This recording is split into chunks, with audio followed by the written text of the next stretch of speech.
राज्यभरात अपघातांच्या घटनांमध्ये सतत वाढ होत आहे। दर दिवसाला अपघातात अनेकांचा मृत्यू होत आहे।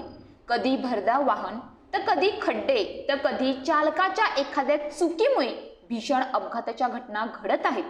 अशीच एक भीषण अपघाताची घटना पालघरमध्ये घडली असून यात एका तरुणाचा दुर्दैवी मृत्यू झाला आहे तर तिघे जखमी झाले आहेत। दोन दुचाकींची समोरासमोर धडक झाल्याने भीषण अपघातात धुंदलवाडी परिसरात घडला आहे। या दोन दुचाकींच्या भीषण अपघातात दुचाकीस्वार तरुणाचा मृत्यू झाला असून एक महिला गंभीर जखमी झाली आहे। धुंदलवाडी डहाणू मार्गावरून दुचाकीवरून दाम्पत्य आपल्या लहान मुलासह जात होतं।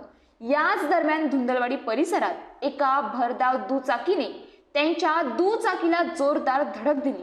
दोनही दुचाकींची समोरासमोर धडक झाल्याने हा भीषण अपघात घडला। या अपघातात गंभीररित्या जखमी झाल्याने दुचाकीस्वार तरुणाचा मृत्यू झाला। मंगळवारी दुपारी 1:30 वाजण्याच्या सुमारास हा भीषण अपघात घडला असून जिग्नेश भुयाल असं अपघातात मृत्यू झालेल्या तरुणाचं नाव आहे। दुसऱ्या दुचाकीवर तिघेजण पती, पत्नी आणि मुलगा होते।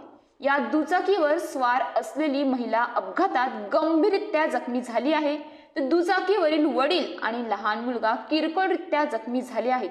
सुदैवाने त्यांचा जीव वाचल्याची माहिती प्रत्यक्षदर्शींनी नागरिकांनी दिली आहे।